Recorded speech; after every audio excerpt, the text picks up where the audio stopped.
for inviting me down to come and speak and say a few words. I know it's really cold outside, and it's getting warmer inside here, and hopefully I don't bore you to sleep in the time that I've got. The subject or the title of today's little discussion is really about the silent genocide that's happening to the Rohingya people.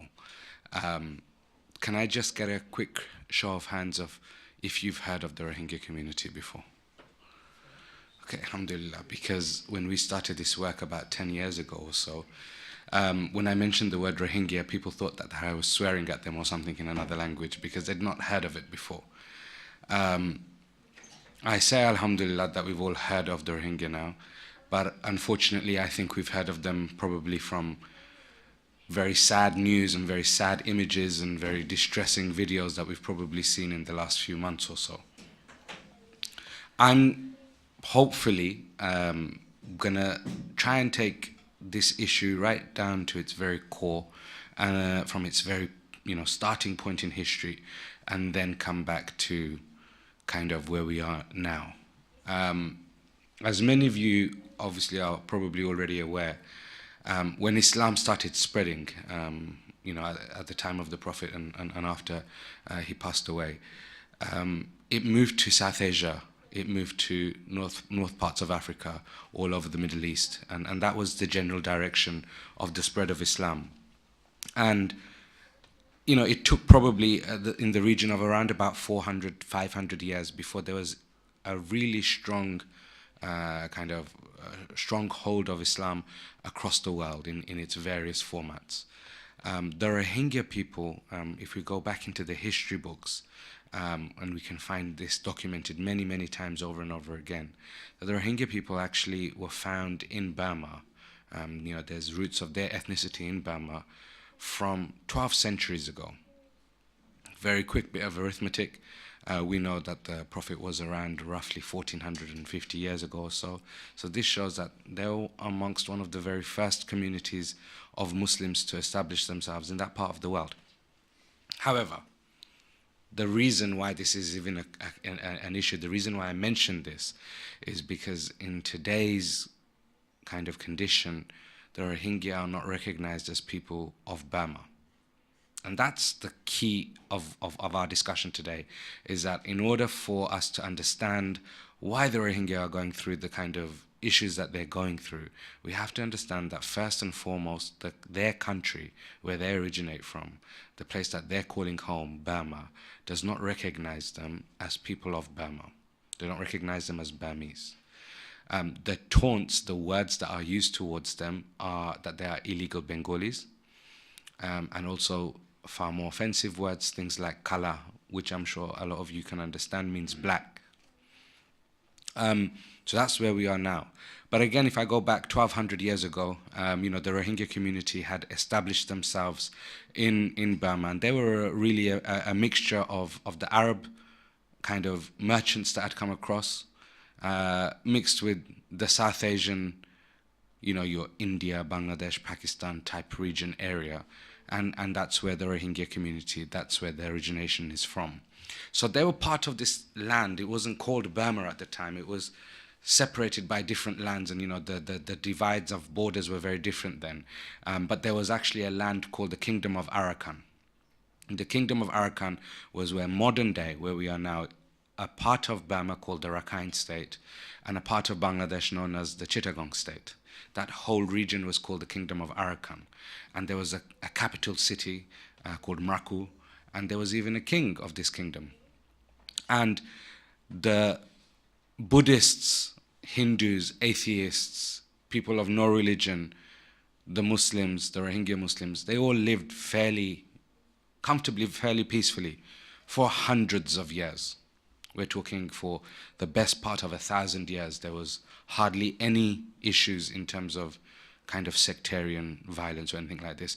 Actually, the king of Arakan was so inspired by the Rohingya Muslims that he actually even took on some of their practices, such as, for example, when a woman has the right to certain land after her husband has passed away, etc. we already heard from Surah Al-Imran, and the following chapter is, I think, or the previous chapter is the Surah of Women, Nisa and Nisa.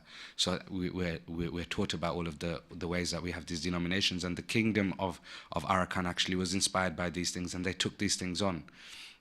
If we fast forward a bit, so then around about the 1700s or so, the British came to India, and Burma was then known as part of India. And of course, they ruled over there for quite some time. And again, I'm fast forwarding a bit more.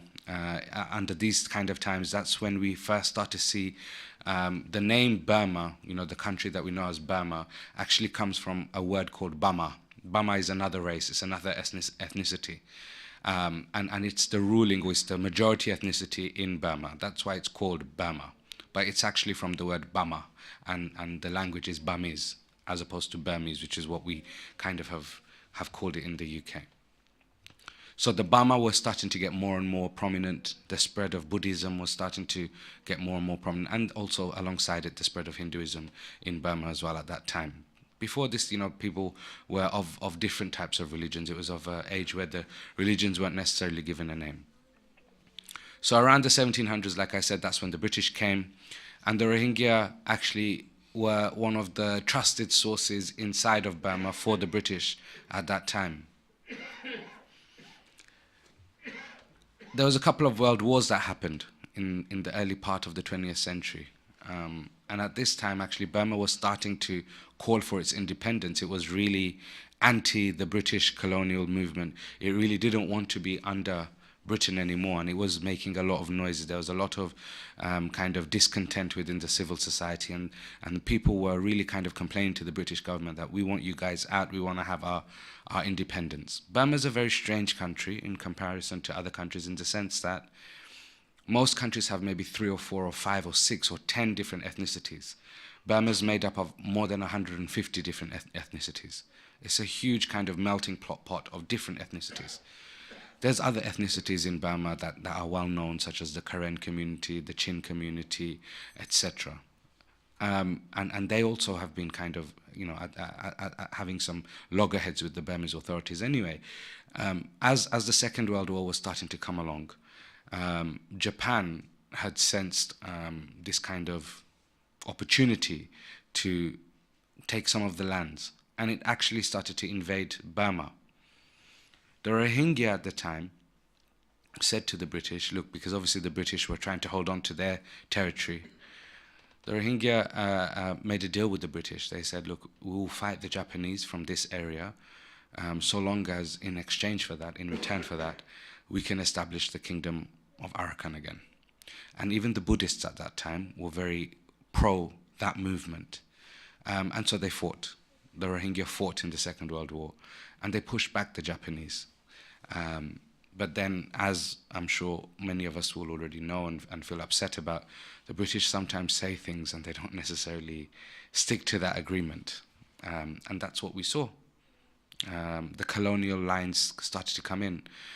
India, which included Burma at that time, separated, segregated, and we saw Burma as a separate nation. They had their independence. But unfortunately, the line for where the Rohingya were was drawn straight through the middle of their kingdom of Arakan, which meant that there was some Rohingya that was staying on the Bangladesh side and some Rohingya that was staying on the Burmese side. But the majority were on the Burmese side. The majority of the Rohingya from Bangladesh at that point moved over to the Burmese side as well, because they wanted to be with their families, of course. They had more land in that area. At that time, there was a gentleman named Aung San, and we might recognize this name from Aung San Suu Kyi. It's actually her father. So he was a great leader for Burma. When the British left, he was a unifier of Burma. He was revered by everyone, the Rohingya included. There's other types of Muslims in Burma as well, and there's other types of communities as well. Everyone revered him because his main message was that Burma is a country which has got so many different ethnicities, and that's our strength. That's our strength, because we are so different from one another. That is the unique thing about Burma. Let's unify under the banner of Burma. A bit of nationalism, yes, but also at the same time, let's secure our borders and let's make sure that we're taking care of everyone in this country. At that time, actually, the Rohingya were even voted into parliament. They were parliamentary secretaries. There were people who were involved in local governance, in national governance, and they enjoyed a lot of freedom under General Aung San. And again, like I mentioned, not just the Rohingya, other communities that have suffered since, people like the Karen and the Chin. This kind of went on for a year, and as with most great leaders and great men, they don't seem to last for very long. And he was assassinated in 1948.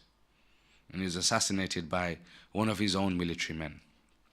And this kind of was a turning point for Burma, because this is the time when the military started to get more and more control, until in the early 60s there was a full military coup, and something that is known as the Junta was established.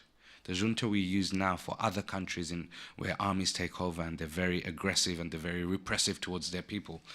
So the army took over. Once the army took over, the leader of that army was a man named General Ne Win. And then his whole kind of mandate and his whole ideology was that Burma is a nation where the Burmese will be predominantly in power, and everyone should kind of come forward and come closer together to being that one nation. Everyone should be Burmese. Everyone should accept the Burmese as their main ethnicity. Everyone should speak Burmese. And crucially, the only religion available and tolerable was going to be Buddhism. Instantly, there were thousands of people, hundreds of thousands of people that were sidelined. Because you have Muslims, not just your Rohingya Muslims, but you had the Indian Muslims that were there as well.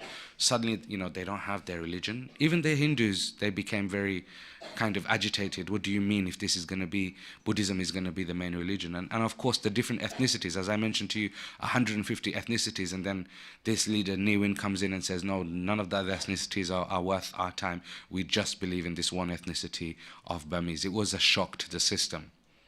But Ne Win had one thing on his side which meant that it would silence everyone, and that was huge military power.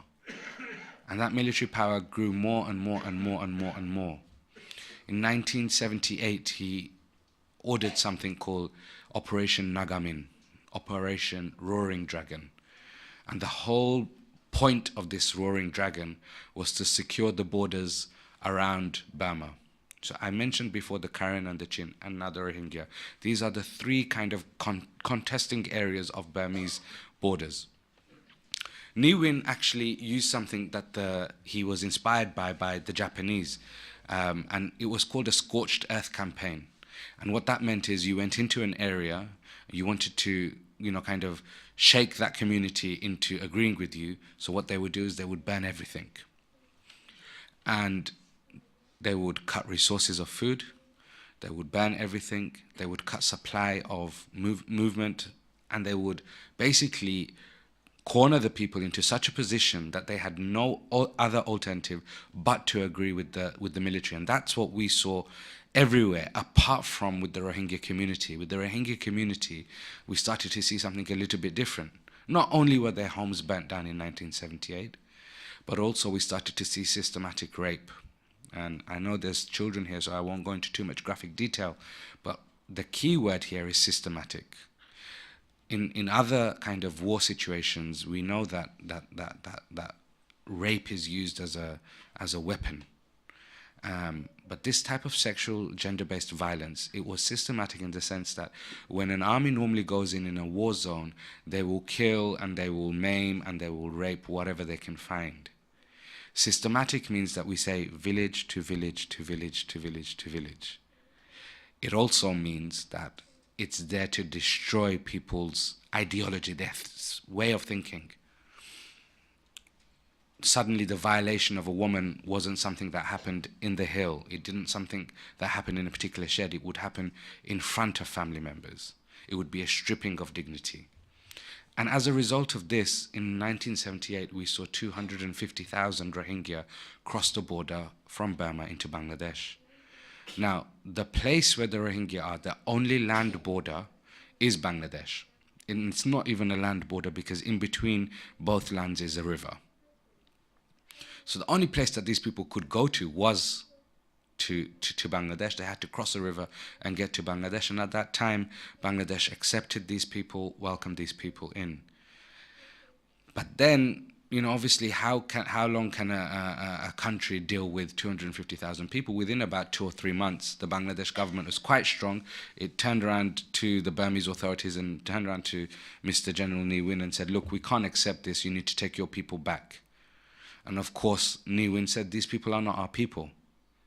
But at that time, they were citizens of Burma. So they had a citizenship card. They had land deeds that they could say, this is my land, this is my country, this is where I belong. So eventually the 250,000 people did return. Now, so far as the international community is concerned, Ne Win was a little bit embarrassed in front of everyone. We kicked these people out and now suddenly we're having to take them back. And as a result, from 1978, he started a campaign to try and withdraw the citizenship of the Rohingya. And in 1982, he drew up a citizenship law, which was a law which meant that all the Rohingya people, 3.5 million Rohingya people, were suddenly now granted non-citizenship status. Overnight, people who had been in Burma for 1400 years were now regarded as illegal aliens, not part of Burma, stateless. And through the early 80s and towards the late 80s, some things started to be established, which meant that basically some steps were taken by the Burmese military, which meant that the Rohingya no longer had access to education. They no longer had the ability to marry freely. So if they wanted to get married, they needed to take state permission. They were not allowed to procreate and have children freely. Again, if they wanted to have a child, they needed to take state permission. It sounds crazy, but this is what was necessary. And crucially, they were not allowed to move. They were not allowed to move from one village to another village without security clearance. This is not city built up, London type landscape. We're talking about fishing villages, where each village has maybe 200, 300, 500 people, maximum 1,000 people. One village to another village is maybe 2-3 miles distance. People fish not for a living, they fish to eat. This is the landscape that we're talking about, very rural landscape. Suddenly now with the lack of education, suddenly now with the lack of being able to move around, suddenly now with the lack of being able to marry and having all their rights being infringed, slowly but surely, the Rohingya people eventually became a people who are uneducated. And these people were never uneducated. They were always well educated. They were always quite wealthy. That part of Burma is resource rich. It's mineral rich. They always had good businesses. But now suddenly this was a problem. They weren't able to educate themselves. They were not able to further themselves. So as time went on over 5, 6, 7, 8, 10, 15 years, once the oppression continues and continues and continues and continues, the society actually doesn't know how to answer back. It doesn't know how to fight back. Some of us, I'm talking about maybe my father when he first came to this country, and my uncle when they first came to this country in the 1950s, they didn't necessarily know the ways to access the democracy, their political processes. But it took a generation to learn. It took a generation to learn. But as much as it might take a generation to learn, it also takes a generation to forget. And this is what we saw with the Rohingya people, that it took a generation and eventually, their mindset was changed completely. They were now fighting something which they had never fought before. They're now fighting for their rights. If me and you suddenly had our rights stripped away, we wouldn't know where to begin. And this is even as learned people in the West with lots of access to lots of things. We wouldn't necessarily know. We'd need someone to guide us. Guys, you need to sign up a petition. Guys, you need to go and protest outside the Houses of Commons. Guys, you need to go and access your councillors, etc. You need to write in the media, etc., etc., etc. We wouldn't necessarily have the faculties of our mind to be able to do this ourselves. And this is what we saw with the Rohingya people, that they didn't have the faculties to fight back. One of the most kind of degrading things that the Burmese military established in 1990 was that every Rohingya person above the age of 11 had to spend 3 days per week cleaning the toilets of Burmese Buddhist monasteries. I met a gentleman in 2004, he was an imam, And he said, I remember in 1999, and it was a Qurbani Eid, it was Eid al-Adha, and we wanted to do a sacrifice of a goat. So we had to take state permission, and the state granted us permission. And they said they would give us the livestock the next morning. And the next morning, which was the day of the Eid, they delivered a pig to his house. So you can see it's not something which is random. It's not just unknowingly. This is systematic. In 1991, 1992, another wave of violence.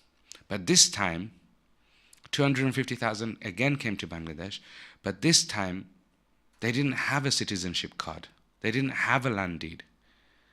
So they couldn't legally go back. And Bangladesh couldn't accept them. They're not part of the Refugee Convention. There are 150 countries across the world who have signed the Refugee Convention, but Bangladesh, Pakistan, India, Burma, Thailand, Malaysia, these people are not signatories to this convention. So no one can say to them on an international level, guys, come on, these are refugees, take them in. No one can apply that pressure. They're not signed to it. So in 1992, when Bangladesh decided to again send these people back to Burma, a lot of the people, the vast majority, 220,000 out of the 250,000, were forced to go back to Burma. They didn't go back willingly. They were forced at gunpoint to go back to Burma. And at this time, and again, this is well reported, you'll find this if you look, UN, the UNHCR, the organization that we always tend to look for and say, come on, UN, do something. The UN at that time in 1992 watched as people were forced to go back by guns. They couldn't do anything. They didn't do anything. So again, the people went back. So this is the second time you see that. 1978 was number one, 1992, 1991, 1992 was the second time. 1991 also saw that man, General Aung San, that I mentioned before, the unifier of Burma, his daughter, Aung San Suu Kyi, stood up for election. And her promise, everyone, whenever we hear elections, if you remember back to Tony Blair days, he said education, education, education. The whole country went crazy and everyone voted for Tony Blair. There's always kind of little mottos that every campaign has. Barack Obama, yes we can, if you remember clearly. Every campaign has a little motto. And Suu Kyi's motto was human rights. 150 ethnicities, everyone deserves human rights. Burma went crazy. 88% of people voted for Aung San Suu Kyi. But the military couldn't handle the fact that they were about to lose power. So they tried to look through their constitution, and they found that because Aung San Suu Kyi had married a British person while she was here at Oxford University in the UK, and she had children by that man, that she was no longer allowed to lead Burma. She was effectively put under house arrest. She was in house arrest for 15 years. And in those 15 years, all the Western world leaders, they were crying out because they said, look, there's someone who's been put under house arrest, who won an election fairly, democratically. And she's also championing human rights. And this is the sort of rhetoric that we like here in the West. Democracy, human rights, great words. We love people like that. Yeah, we want to champion those people. And everyone did. Myself included. I campaigned for her release, because we really genuinely believe that Aung San Suu Kyi would be the person who would come in Burma and would really seriously change up Burma if she was allowed to run the country in her own fashion, in her own way. So she went under house arrest. Now in 2010, she came out. She came out from house arrest. So in that period in between 1991 and 2010, there was other waves of violence, but nothing on the mass scale that we saw previously. In between all of this, between 1978 to around about 2000, there were people who were trying to leave Burma all the time. They would try to leave on boats. They would try to smuggle themselves into Bangladesh, into Pakistan, into India, into Indonesia, Thailand, many different countries. And one of the most open countries towards the Rohingya, and it pains me to say this, unfortunately, was Saudi Arabia. They said, no, we'll take you guys on and we'll give you citizenship. We'll give you citizenship of Saudi Arabia. And actually, in Makkah and Medina, they enjoyed relative security. Even till this day, the Rohingya in Saudi Arabia are probably the most comfortable in the whole world. You know, they actually have some right. They have some citizenship. They have the ability to work. They have the ability to have their families. And so they enjoy relative security, and they receive quite a lot of government support as well. So, like I said to you, in 2010, Aung San Suu Kyi was released from house arrest. When she came out, all the Western world leaders, fantastic news, this is, you know, a good news story, and everyone was cheering her on. Now, this is when things started kind of go a little bit wrong. In 2012, in the summer of 2012, there were reports that there was about 200 villages that were being burnt down by Rakhine, not by the Burmese military, but by the other ethnicity that live in that state. I.e., their neighbors had turned on them. And this had come after 2010 when Suu Kyi was released from house arrest. We also started to see something else. We started to see the rise of Buddhist extremism. And there's a gentleman who's known as the Buddhist monk Ashwin Wiratu. And he actually appeared on Time magazine. I don't know if you've heard of Time magazine, but he appeared on the face of Time magazine, and he said, "Call me Buddhist bin Laden." He wanted to be, compared to bin Laden, but he said, "I'm the Buddhist bin Laden. I'm here to strike terror into the hearts of the Muslims of Burma." And he was allowed to kind of spread his messages of hate, and especially in the Rakhine state, in the Aragon state, his message to the Rakhine people was, these Bengalis, that's what they would call them, these Kala, these black people, that's what they would call the Rohingya. These people are here to take your land. They will procreate amongst themselves. They'll have 20 children each. Then they'll start coming after your women, after your men. They will try and procreate with them, and Muslims and Islam will spread so much that a whole Islamic state will be established inside of Burma. If we look at the percentages of Muslims in Burma, it's less than 4%. But this was what he was using as a way to kind of anger the people. And the people responded. I mean, our work, my organization, Restless Beings, our work with the Rohingya first began in 2007. And I actually made a visit to Bangladesh, and there's some camps there that had remained from 1991, and I went to visit these camps. And I found conditions to be horrifying in those camps. It felt like an open-air prison, where people were basically given food, they were given water, they were given toilets, they were given education, but they were not allowed to leave those camps. So basically, they had everything provided for them, and they're inside this camp, and they're just waiting to die. And that's it.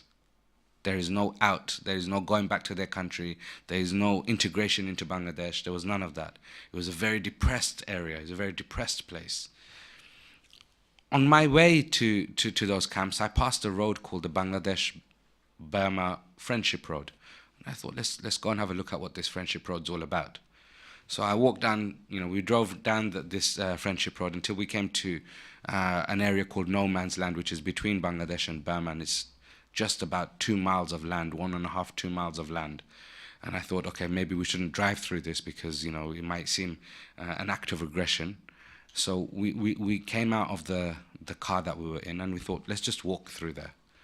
And I had kind of a pen with me which had a camera recording device on it, because I was trying to create a documentary to show exactly the people of what the Rohingya people go through. And as I was walking, kind of halfway past Bangladesh, halfway into Burma, I could see that there was 2 army camps on each side, and the alarm started going off, and I thought, God, I don't want to get shot here. So I need to do something. I can't continue in this way. And I thought, it's probably better for me to come to Bangladesh. If I am going to get shot, they'll at least do my burial in an Islamic way, as opposed to probably burn me in Burma. So I started to head back, and suddenly the thought dawned on me, oh God, I've got this stupid camera device pen thing in my pocket. If I'm caught with that, they're going to think I'm up to all sorts of craziness. So I thought, how am I going to get rid of this? There were some bushes around. I thought, let me just try and get rid of it before I've even come to their attention and before they've come out to receive me. And I managed to throw the pen away briefly. And we went inside, and of course, we were questioned a lot. 6 hours of questioning. They stripped us down naked. They asked us all types of questions. What are you doing here? Don't you know this region is a no man's land? It's a militarized piece of land, etc., etc., etc. On my way out, I was delighted to find my pen again, which I picked back up, and it made great footage, but it was very scary for those 10 hours or so. And I went back into the camps because you're not allowed to get into those camps at that time. Only UN staff were allowed to go inside those camps. So we had to kind of pretend that we were UN staff, and someone, somehow, something, Bangladesh, India, everyone's related to everyone somehow or the other. So we used our 15 different kind of degrees of separation to somehow get in, and managed to get, again take some sort of photographs and some sort of documentary. When I came back to the UK in 2008, I passed on this documentary that we'd made. Is about 15 minutes long, to CNN, to the BBC, to Sky, to the Observer, to the Guardian, to every media outlet that you can think of, even the tiny ones. And no one responded to my emails, obviously. That I kind of figured that was going to happen. 2012, since the documentary to 2012, our organization just was intent on doing things like this, coming and talking to people like yourselves, just to raise the awareness that there is a community that happen to be Muslims that are under incredible duress. And at that time, the UN had already said that the Rohingya people were the most marginalized people in the whole world. That's including Palestine and Israel. That's including now Syria and Yemen and all of those issues. Amongst all of it, the UN has decreed that the Rohingya people are the most persecuted in the world. But despite that, it was very difficult to pass that message on to people. Now, in that time, we'd also, because we're trying to keep up to date with what's happening in Burma, we'd built up a network of about 250 sources in Burma. So in 2012, when we started to hear that there were these fires that were starting to take place, we started to contact some of our sources, and our sources were being able to kind of send us images. And the way that one of our sources sent us quite a lot of images. And the only way that he could send us images was, at that time, Burma decided that the telecommunications network in Aragon state was going to be shut off. And obviously what that means is that no information can come out. There was no media allowed in there, and there was no aid allowed in there. So one of our contacts, he waited till about 3 o'clock in the morning. He got on a small one-person boat. It doesn't even sound real, but I promise you this happened. This guy got on a boat, he sailed on that river that separates Bangladesh and Burma until he got Bangladesh network on his mobile phone.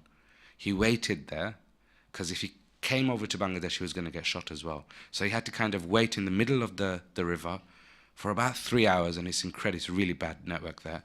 And for about 3 hours to send us about 10 or 15 images, 2 or 3 voice clips, and 1 video clip.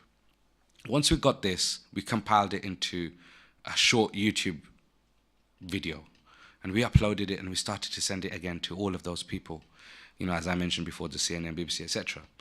Now this time, people responded. I don't know what happened. Maybe it's the grace of Allah that went into their heart, but they responded at this time.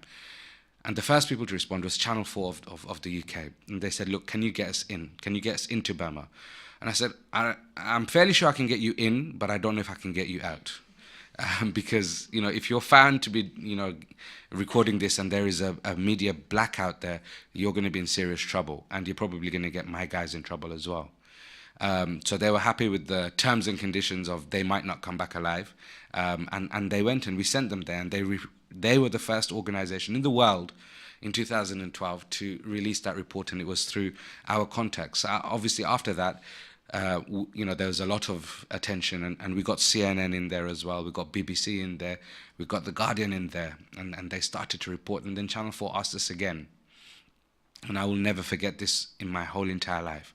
Channel 4, it was not the same producer or the same reporter, but they asked, can we go back in again? And I said, yes, no problem. We've done it before once, and hopefully we'll do it again. And again, same sort of conditions I relate to them. The conditions, or if anyone's doing any of this type of work, they've got to be really careful to not expose the sources that allowed them in the first place, because then those people's lives are at risk. There was one particular source of mine who was close to me. He was very close to me. I would speak to him on a day-to-day basis. And he was the guy I gave to this Channel 4 producer and journalist. And let's just say that that journalist wasn't exactly careful with covering up their traces and tracks. And I received a phone call 2 days later from the wife of my contact, and she was on the phone and she was screaming at me and she was crying at me, and she was saying that you've killed my husband. You killed my husband because you got this foreign reporter in, and this reporter didn't really care about covering his tracks, and the Burmese military have come in and they've burnt my house down, they killed my husband, and now I'm on my way to Bangladesh. And that was horrific to hear that. At that time, people tried to cross to Bangladesh, but the Bangladesh border was closed. In fact, in 2012, the Bangladesh army actually started to fire back at the Rohingya people that were coming. So knowing that they were leaving one death to go to another death, they just surrendered in 2012. And by surrendering, what they essentially did was said, all of our land, we cannot stake any claim to it. And about 200,000 people were put into what are called IDP camps. IDP camps means internally displaced people's camps, but they're more like concentration camps. About 5,000 people were killed in those concentration camps. Now, this is when we start to see kind of a rise of violence towards the Rohingya. The world said, Aung San Suu Kyi, you're out of prison now. You talked about human rights. Say something. And Suu Kyi turned around at that time and she said, look, there's a problem in Rakhine State and I'm sure that the military will deal with it. She didn't use the word Rohingya. 2013, we saw more violence. This time, not just against the Rohingya, against other Muslims, Muslims who have citizenship. There were mosques, madrasas burnt down.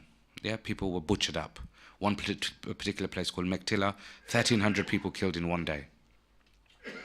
2015, now the Rohingya have realized that they are really facing the kosh in Burma. They're starting to leave in boatloads. Every dry season, which is now, boats and boats and boats of people, fishing boats, they would leave. They're fishing boats, they're not ships, but they would leave onto the sea to go into the sea and go to Malaysia, go to Indonesia, go to Thailand. In 2015, about 10,000 Rohingya people hit the seas at the same sort of time in the course of 3 or 4 weeks.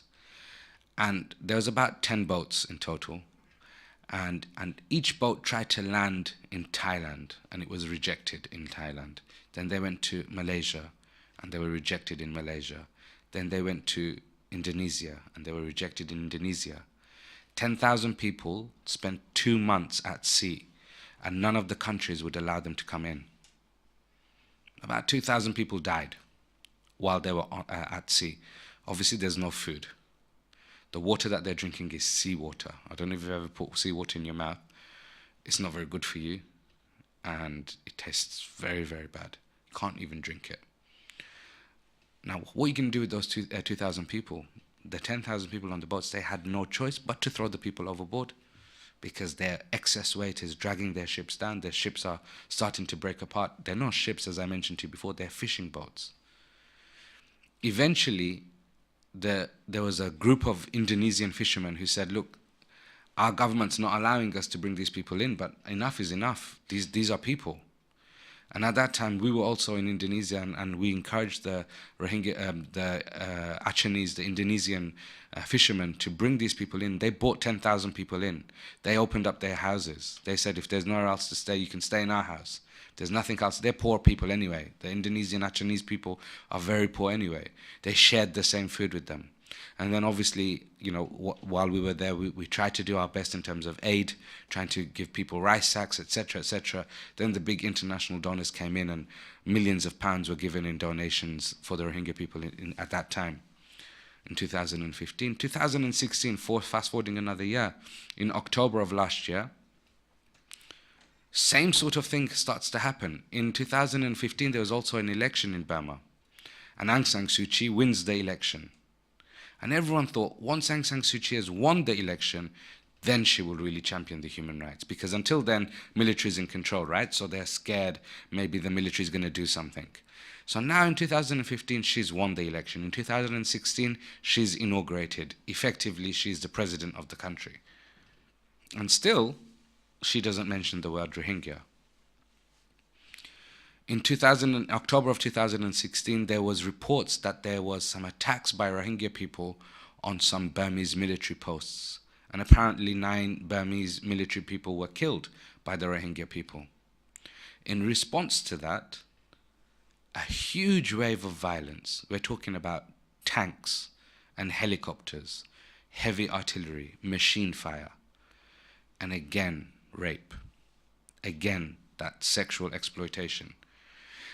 And in this particular scenario, there was situations where some of the people that were attacked, it was reported at that time that about 9,000 people were killed in that month of October. About 86,000 people crossed over into Bangladesh. And once they crossed to Bangladesh, obviously the news agencies were there and they were recording and they were reporting some of the crimes that they'd witnessed. And there were many women that came on record and said, look, we were raped at this time in this place. And on Suu Kyi's Facebook and Twitter page, she had those exact same interviews that she'd given to the BBC playing on her social media, and underneath it there was a flashing image which said fake rape, fake rape. And once again the international community said, look, you're a Nobel Peace Prize winner. Why aren't you saying something? And she was there was a time when she was at a private meeting in Thailand, and one of her own Burmese people asked in Burmese language, what about the Muslims of Rakhine State? And she laughed and she said, what Muslims? So I'm not trying to say that she's complicit of anything, but I'm trying to say that she's definitely not denying anything. In 2016 also, Queen Mary University of London, they released a huge report which said that the Rohingya people are suffering something known as a genocide. Now, in the news nowadays, we're hearing things like ethnic cleansing. Genocide is different. Genocide is a legal term. Once you use the term genocide, international community has to act. That's why we see people not wanting to call it a genocide. That's why people prefer to call it an ethnic cleansing. But Queen Mary University said one of the last stages of genocide is to deny a community even their name. So not to even refer to them as Rohingya. In 2013, Barack Obama went to Burma, and he was at Rangoon University, and he was under intense pressure by Aung San Suu Kyi and the Burmese military to not say the word Rohingya. To not even say the word Rohingya. Forget about giving them rights, to even say the word Rohingya. But he went ahead and said it. And as a result of him going ahead and saying it, he was actually effectively chucked out of Burma. He left with not much credit inside Burma. He was hated inside Burma. Anyway, 2016, like I said, 86,000 people crossed over into Bangladesh.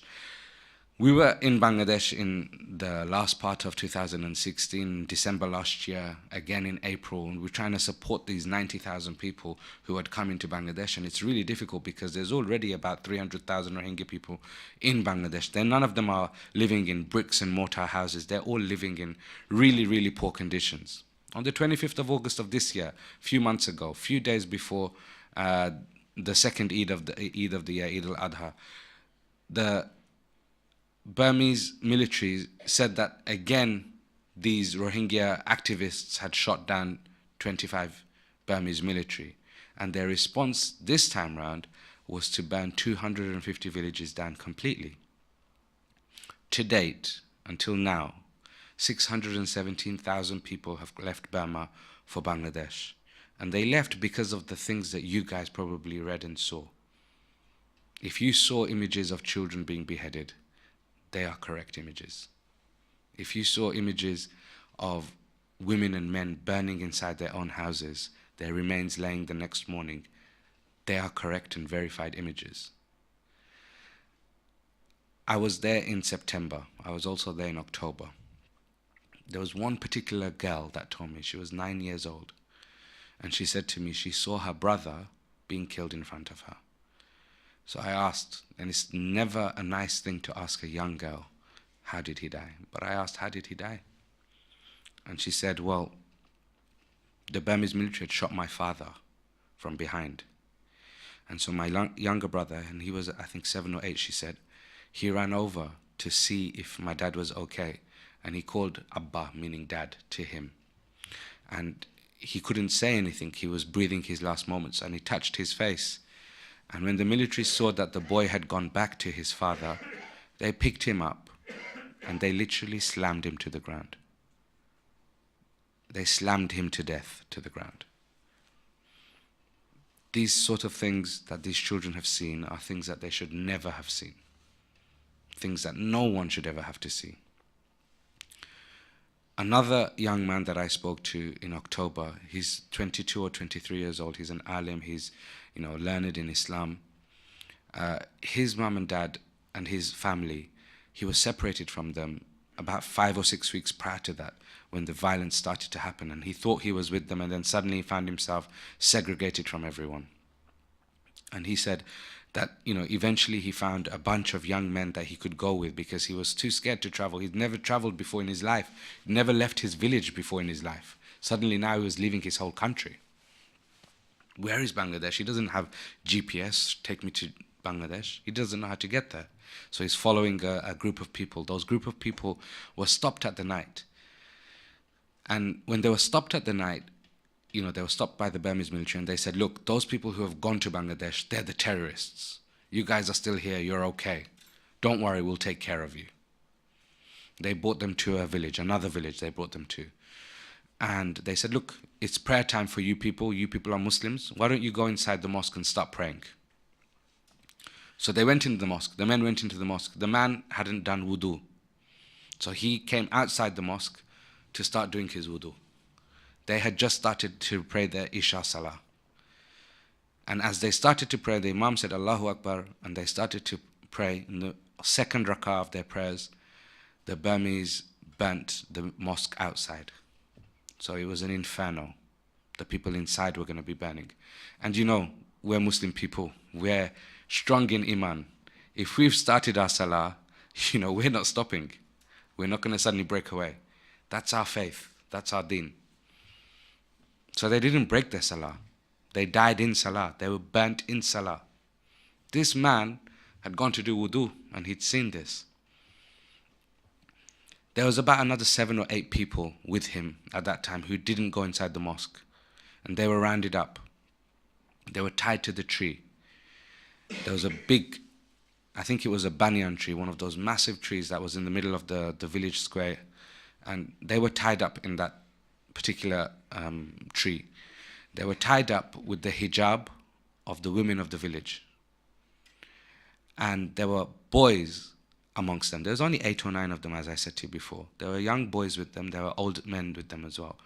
And these young boys and old men and normal-aged people, they watched as their women were raped in front of them. They couldn't do anything. Those women who were not killed via the rape, we're not talking one person. I'm not going to go into graphic detail, but you can imagine. Those who weren't killed, they were cut to death. Now, what's the Burmese military going to do with all of these dead people everywhere? They've got 200 dead men inside the mosque. They've got another 200 or 300 dead women on the village square where they've been raped. So they got these 8, 9 people to dig a hole. They digged a big hole. And they were filming uploading on Facebook Live as they were doing this, the Burmese military. And they got the people to put their dead bodies inside this pit, and they burnt the remains. They said, you can stay alive if you burn your own people. I don't know how to feel about that. I don't know how you might feel about that. But these things we shouldn't even hear. I'm sure it's a sin for us to even hear these things. But to imagine actually making that choice. I'm going to give up my life. Essentially, I'm committing suicide, or I'm going to have to burn my own people. So when I met him in Bangladesh, he hadn't met his mum and dad. He didn't know where they were. He thought they might be in Bangladesh. So, we're trying to get him to go with his family. The reason why I mention these things is because, when we hear about these things, sometimes our first thought is, oh God, this is such an awful situation. If there's any way that I can help, let me help. And normally there'd be like buckets here. And I would say, please, brothers and sisters, these people are in great need. And you might take out £10 and you might put it in, or £20, or £100, £1,000, let's say you put it in. You might feel a bit angry. Maybe on your way home you'll put a Facebook message or a Twitter or an Instagram. Maybe you might even write a letter to your MP. I've heard some horrifying stories about this community. What are we doing about it? But if that was our brother and sister, our mother and our father, would we put some money in a bucket and would we just send a Facebook message? Because I don't know what I would do. I'm not condoning, I'm not suggesting anything. I just don't know what I would do about that sort of a situation. Yesterday, it's the most horrific thing of them all. Yesterday, Bangladesh and Burma signed a deal which said the 617,000 people, after 2 months, Bangladesh will start to repatriate, will start to send these people back to Burma. These people don't have any citizenship. They don't have any land deeds. What are they going to go back to? They're going to go back to concentration camps or IDP camps. They're going to go back for another wave 10 years later. At what point are we going to stop? Is it because the land which they live on isn't Arab land, it's not holy land, that the rest of the Muslims are not awake? Is it because underneath their land there's no petrol, that the Western powers don't want to take any note? I don't have the answers for these questions. What I can tell you is 2 things here. Number 1, the UN describes the Rohingya people as the most persecuted people in the world. The IOM, which is a UN agency, has said that this Rohingya crisis that we're seeing since the 25th of August till now is the fastest developing humanitarian disaster in history. In history, it's never been as bad as this. I've probably got you all to an emotional state, and I don't have a solution for you. And that's why this is a silent genocide, because we're all sitting like this. We don't know what to say. Our MPs in the UK are calling this ethnic cleansing. And so far and as long as it's ethnic cleansing, the international community will not be able to do much. But if we can get the international community to accept that this is genocide, then there's a chance that something might happen. After Rwanda, after Bosnia, after Sri Lanka, after Iraq, the whole world said never again. We cannot allow for something like this to happen ever again. And yet we are here. There was one village in Burma called Tulatoli. That village had about 700 people who were part of that village. On the 31st of August of this year, that village was attacked by the Burmese military. There's not even one survivor. Not even one survivor. So, how do we now go? What are the next steps? What do we do? As an organization, from all the evidence that we've collected, we are due to launch a report in the Parliament House, in the Houses of Parliament. And we've got a couple of MPs who are going to put their weight behind this. And we're going to go about trying to prove that there is a genocide happening. Because if there's a genocide, like I said to you before, it's a legal term. Once you can prove there's a genocide happening, there will be international repercussions. So now it's just a case of proving that. So that's what we will go away and do. We will work on behalf of people who are affected by this. Your job is very important. If you go away from this evening and you feel affected, and you go back into your comfortable, warm homes, and maybe you talk to your partner, you talk to your family, and you say, look, this thing has happened, and it's quite sad, it's a very poor, bad situation that we're in, and it stops there, then what you've done effectively is you've taken information and you've blocked it. Your duty, your responsibility is to take whatever you've heard tonight and to continue that conversation. So when you go back to work on Monday and you see your colleagues, guys, there's a little community called the Rohingya community. I'm not sure if you've heard of them, and I don't really care if you haven't, but I'm going to tell you about it anyway. Yeah?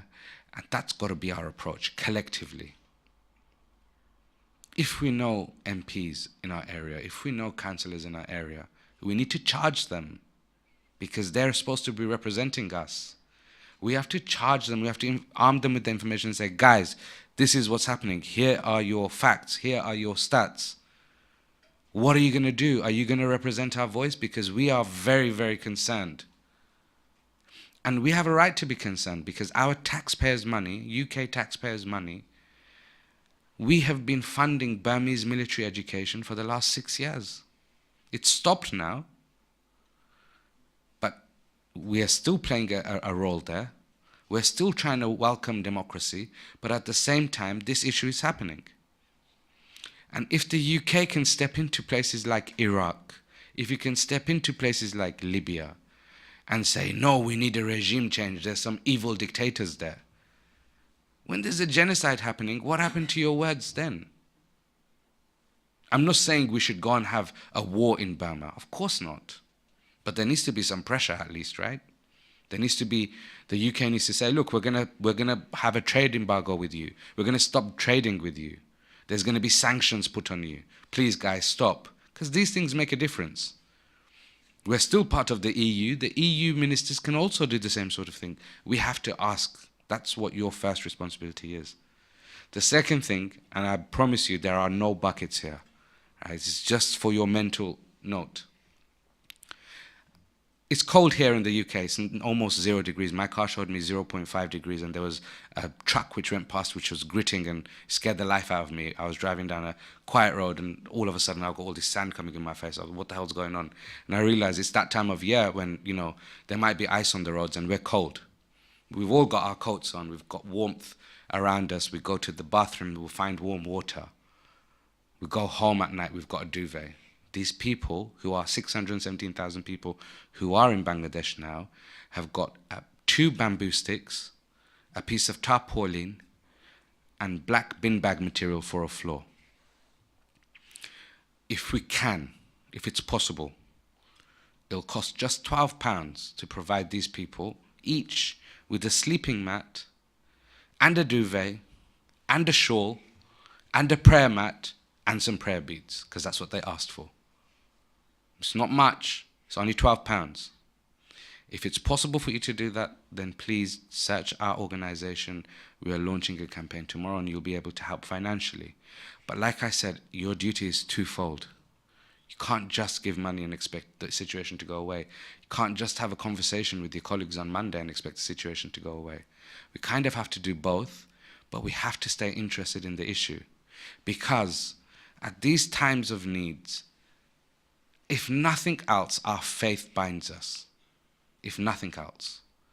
And while there are Muslim people who are on the other side of the world undergoing this type of atrocity, we can't forget them from a very important thing in our daily life, that's dua. We have to keep them in our duas at least. It doesn't cost us much, maybe a few moments. Maybe we get ourselves emotionally worked up and really cry for them. Something special happens when we do things collectively. Individually, it doesn't work.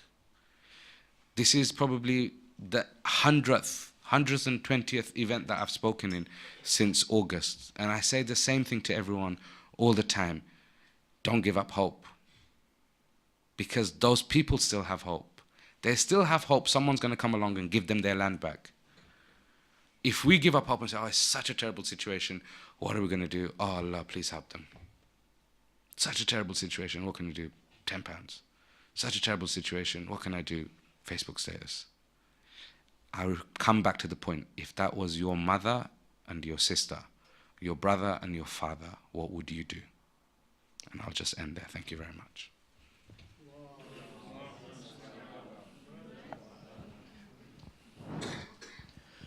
Thank you very much, Mabrur. We have 10 minutes for question and answers. Do we have any questions?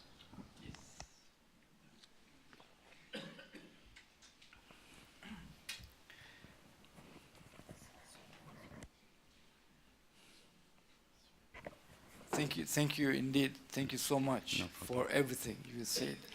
I just want to ask you a small question. Sure.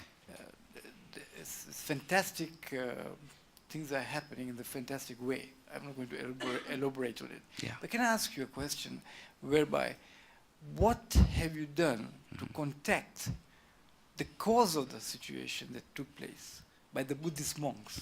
Did you manage to contact the Dalai Lama organization Yeah. with the Buddhists? The curb should have been there, and the pressure should be there at the moment more than the Burmese government. Absolutely. We have done this. There's a group, we did this. And there was a good feedback from the Dalai Lama's foundation. But the awareness among the Buddhists and the Burmas in Burma are very little as to what's going on the front line by their own people. Now, these are the areas to attack or to project to them Definitely. that you are doing something very wrong in the front line.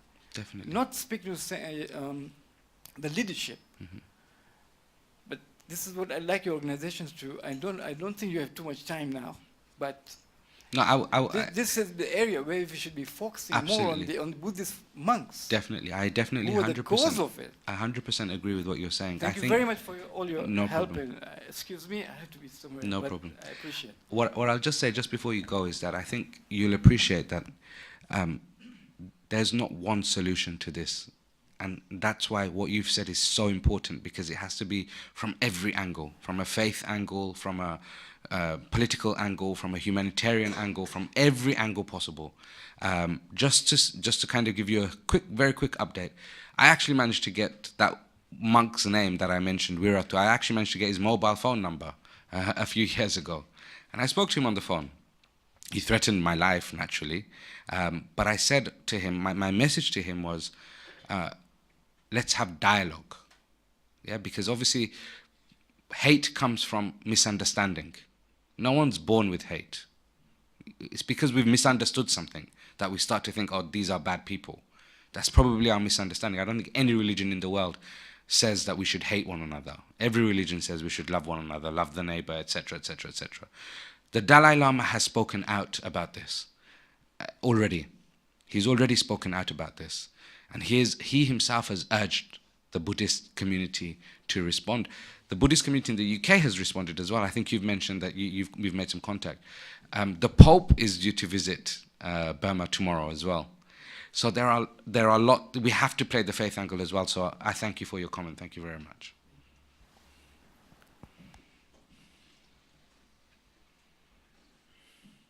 Thank you very much. I was surprised, actually, you said that you don't think, and so she's implicit in this, which is, I think she is indirectly. Yeah, indirectly. Yes. Indirectly. Yes. I think this. And I think also she is really the darling of the politician here. Definitely. And I think if we put a little pressure on her and exposing her, actually, her role to be actually negative in this problem. I think there's a couple of issues here.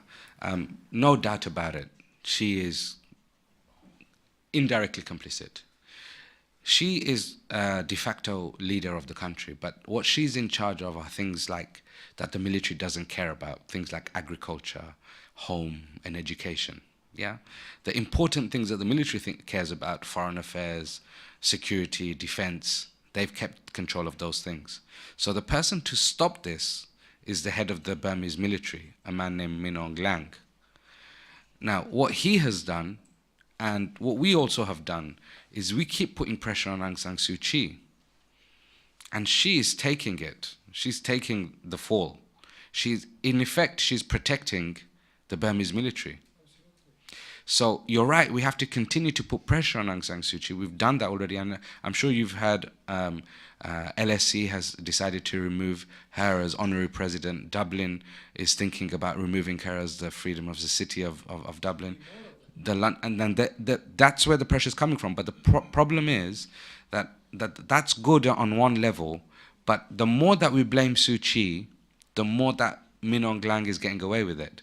So we need to make sure that the person who can, in an instant, the bombs and the weapons can stop, the persecution can stop, if the pressure is put on Min Aung Hlaing, which is what we're trying to do with the EU ministers at the moment because they're the ones who are supplying him with weapons. The weapons that are being used are from Ukraine, they're from Israel, no surprises there, India, China, and Russia. So those ministries need to be put under intense pressure to stop selling arms to a man who's committing genocide. So I agree with you. We definitely need to keep the pressure on Suu Kyi, but that's deflecting the fault away from the military as well. So it works two ways. It's kind of good and it's kind of negative at the same time. I think it reached the objective actually, because I think she has leverage and power actually to put pressure on the general. She has a moral duty. She can't. Power in terms of power, she can't stop the genocide. She doesn't have the power to do that constitutionally. Power On them. That's what I'm saying. Morally, she has the power to do it. So let's see. I mean, it's been 5 years. She hasn't said a word. But let's see. We can't lose hope. Great. First of all, I found your talk very informative, so thank you very much for that. Thank you. My first question to you is, you mentioned a country, I think, was it Saudi Arabia, who were quite involved and gave citizenship. Have they continued their role? Is that something that... Yeah, there's about 220,000 Rohingya who are in Burma, in Saudi Arabia, and they enjoy citizenship. It's not full citizenship, of course, Right. but it's right to stay. Of course. So, I mean, in terms of that, that would probably help the Saudi economy. Is that has there been any more involvement, perhaps, to keep those people there and to perhaps provide them some support, maybe some international involvement? Yeah, well, they have support in Saudi Arabia already, but the thing that's important from a diplomatic perspective is there's an organization called the OIC, Organization of Islamic Countries, and that's been a little bit defunct, really, because that should have stepped up more pressure, and that includes Saudi Arabia, it includes Turkey, it includes Iran, the major powers of the Muslim world. And although Turkey has done some stuff, it sent its first lady to there almost instantly. Financially, it's given some money to the aid relief, but politically, it's not done enough. Neither has Saudi Arabia, neither has Iran. And when we look around our Muslim world, I can't find a single Muslim country that's put any political pressure of any note on Burma. If they collectively, that bloc is powerful. We're talking about the major oil producers of the world. If they collectively said, we're going to stop doing all types of trade with you, Burma, no investment, no trade, that would make a difference. Great. They haven't even taken that step. Yeah. So yes, there's lots of holes. Yes. There's lots of holes in this issue. Yeah. Thank you. No problem. Yes.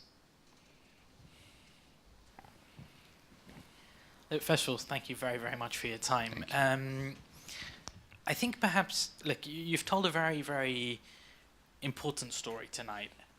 But I think to some degree, one of the key elements of the story that's missing, and one of the things that we need to be able to focus on here, is that the people committing these atrocities, the army, the head of the armies, this has been a systematic problem. This has been a growth since 1948, since. And in that particular understanding, it might be worth examining just exactly what role the Rome Treaty could play in actually bringing about war criminal charges, because I know for a fact that Burma is a signatory of the Rome Treaty against these particular individuals. Because yes, you've mentioned the OIC, it's defunct, we can agree on that. You've mentioned lack of leverage and a lack of understanding, or even a lack of inclination from the Muslim countries. You're never going to get them to unite. No. That, again, is too pie in the sky.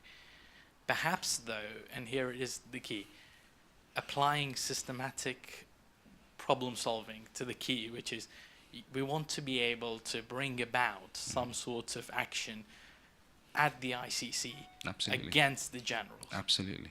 If that's the case, and that's our objective, and that is the crisis resolution, and that is exactly what they are responding to right now within the various political consultancies who are representing big business in Yangon today, then perhaps that is the solution. And if that is the solution, then in order to be able to do that, we can effect change by actually gaining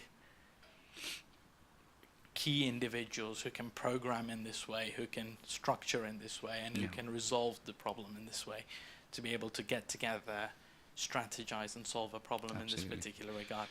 What I would say to that, I thank you for your comment. You're absolutely, you couldn't have been further on the money with your comment than you've just been. I think that's absolutely the key, because it might not be a resolution, but it might be an outcome of the crisis that we can get to at least, because resolution suggests that it's going to stop. What we need to do, and what we're doing at the moment as an organization, is we're trying to document all the things that have happened. Because there's no free access into the region, it cannot be independently verified. You know, you can't, there is no UN fact-finding mission, yeah? And because there's no UN fact-finding mission, everything that's happened, it can't be proven. So what we have to do is we have to go back to statements and kind of people's information, what they've seen as an eyewitness, what they've lived through. And through that, we can start to prove war crimes. We can start to prove genocide, and we can start to prove those things. And as you've mentioned, the Rome Treaty then plays a part. But up until this moment, what's happened has been, even the likes of Human Rights Watch and Amnesty, we actually have a contingency where we all work together. We've tried to devise this kind of route towards parliaments, not just the UK Parliament, across the world, to kind of say, look, how can we prove that this is happening? How can we prove that, that there is a genocide? Once there is a genocide, once there are war crimes, you can hold people to account. So that's why our next step at the moment is, like I said, in January, we are producing this report with Parliament kind of support, with the MPs who have been there recently. And we're hoping that that's going to act as enough leverage to then kind of, what can I say, to trigger off the Rome Treaty in that sense, because we'll then have evidence. But we have to prove the evidence first. The question is whether or not the evidence will be rejected or accepted. Because until there is a UN or there is an independent fact-finding mission, people on the ground being able to verify stuff, then the international community, unfortunately, The Hague doesn't accept this type of statements. That's happened before. It's happened in Sri Lanka. So the Sri Lankan genocide was never recognized as a genocide because of this. So that's what our next step is. But you're right, there are other places which are defunct, and some of those things, some of the things that we wish for, that we want for, are pie in the sky. But this is one of the routes that we can try and explore a bit more. But thank you for your comment. Oh, Sam. I thought your talk was really good, thank you. I was actually in Medina earlier this year at some point, and I met this lady when I was sitting in the harem of the Prophet, and she came up to me and she asked me where I was from. So it was just, although I'm from Birmingham, it's just easier to say London, because no one really knows Birmingham. I'm from Birmingham as well, stick to London as well. So obviously you meet people from various places. And I did hear about what's going on in Rohingya, but not to this extent that you've kind of mentioned. So when I asked her where she's from, she said, I'm from Burma in Rohingya. And she basically went on to telling me that her entire family was butchered in front of her. And not that she was asking me for anything, but she then went on to say that, they killed my brother in front of me, they killed my husband, my children. And I said to her, I just looked at her in complete shock. I didn't really know what to say. Yeah. She then went on to saying to me that, the only place I could come is Saudi Arabia. And so when you mentioned Saudi Arabia, it kind of made sense why. And she just started crying, and then she showed me all her wounds that she had sustained and injuries that she'd sustained. And I just thought to myself that, the wounds will heal, the physical wounds. Yeah. But I just thought, as she was talking, I just thought, oh God, what about the trauma that she's faced? Of course. So I just thought that when you mentioned about the young girl and she saw her brother being killed in front of her and her father, is there any aid in terms of the trauma that they face in terms of their mental health? I think the thing is, obviously, 60% of the 617,000 people are children. There's about 25,000 parentless children. These traumas, with the $1 billion budget, you won't be able to get rid of this type of stuff. Of course, obviously.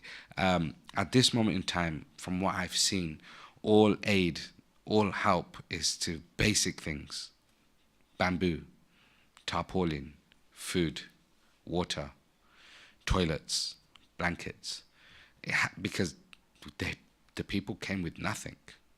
They didn't even bring anything with them. It's what they had on is what they came with.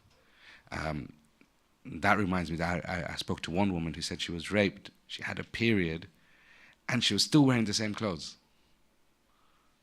And that's the level of how desperate it is. So, but long term, we have to do that. We actually started doing something when we went in October. It's called art therapy. I'm sure you've heard of it. So just within like the bamboo tarpaulins that we had, we'd just get 20 kids from the local, who are there, and just give them a pen and a pencil because been 7, 8 weeks, 9 weeks, they've forgotten how to write. Just so they can remember some of the things. And it's a long process. It needs a lot of money. It needs a lot of support now. With the recent announcement that within 2 months they're going to have to go back, all of that kind of stuff suddenly is now up in the air as well. But, it's necessary. It's necessary. I've even seen people who've been there as field workers from the UK coming back, and they're suffering from trauma from hearing about this stuff. So imagine actually living through it. It's terrible. Brother, thank you very much for your summary of the 1200 years of Rohingya history. What I notice is that something seems to have happened, and you mentioned a little bit there, to the Buddhist mindset, not only in Burma, but also in Thailand, in Sri Lanka, in other places, which has started to manifest itself as virulently anti-Muslim. So I'm at a loss to see what has happened, because I don't think historically that has been the Buddhist attitude to Muslims. You and me both. I think whenever the world thinks about Buddhist people, they think, they wouldn't even kill an ant. Yeah. Very, very peace-loving people. And then suddenly you have butchering scenes. So it doesn't make sense to a lot of people. I think the only thing that I could say which might try and make some sense, and even then, you can never make sense of people being violent in this way. But I think the only thing that I could add is that I think there is a degree of nationalism mixing in with religion. And religion is just a platform to express that nationalism. So I think what you've mentioned in Sri Lanka, in Thailand, and in Burma is actually violent nationalism, but on a platform of religion. And we know this as Muslim people, that it doesn't take many people to tarnish an entire religion. And we've got to be careful not to do the same with the Buddhist religion as well. Okay, so that's one. The other thing is that I saw a little bit of, I can't say hope, but a little bit of glimmer in the statements of the UN Secretary of State in last visit Tillerson in Burma. Yeah, Rex Tillerson, yeah. Yeah, he sort of tried to cross the boundary on the other side, probably even more than Obama, so I don't know whether that's indicative of anything. See, the thing is, and this is the thing that surprises me so much, Rex Tillerson, or even if we're talking about Mahfil from the UK, we're talking about the Bangladesh foreign ministers and other world leaders, Justin Trudeau from Canada, when they go in front of the lady, because that's what Daw means lady, right? So Daw Aung San Suu Kyi. When they go in front of the lady, they seem to crumble. They're so happy to meet her, and they don't mention anything while they're in Burma. But then when they come away from Burma, as Rex Tillerson did 2 days ago, he said, "No, we're sure this is ethnic cleansing." But why not say that there? Because then it's a much more powerful statement of intent. Mark Field, here in the UK, is the Foreign Affairs Minister for Burma, for South Asia. In Parliament, he said, my family themselves are Holocaust survivors, and it affects me when we hear about this type of things, and it's looking increasingly like ethnic cleansing. Yet when he's in Burma a few days ago for the foreign ministers meeting in Burma, of Asian and European foreign ministers meetings, he didn't even mention the word Rohingya. Almost as bad as Suu Kyi. So something happens, some sihr, some magic happens when they get to Burma. They can't open their mouths there. So it's politics. Of course, it's politics. Of course it's political interest, because the Burma, North Korea, they are pariah states of the world. Yeah, if they can open up to democracy and trade, you're talking about billion-dollar contracts.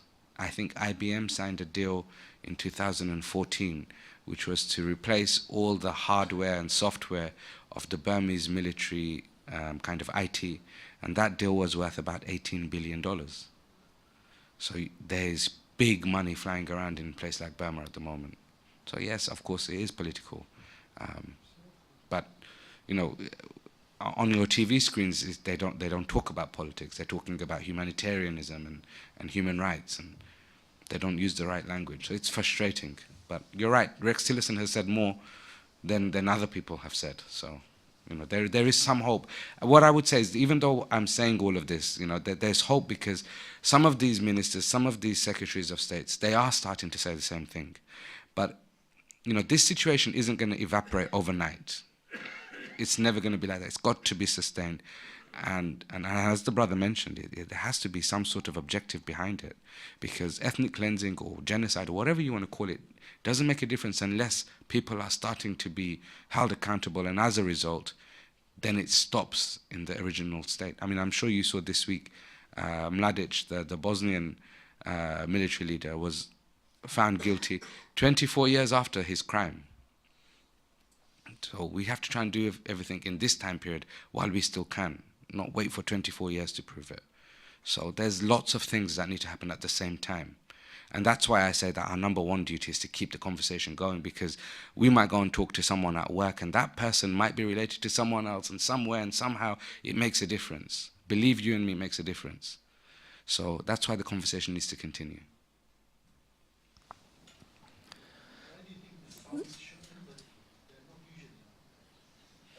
I don't know.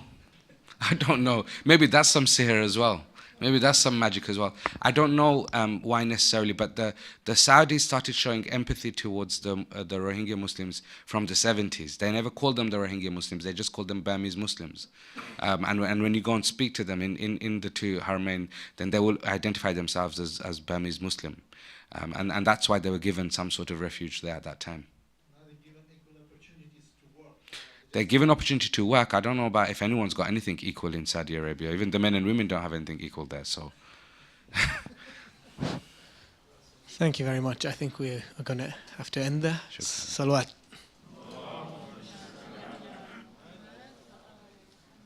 I'm sure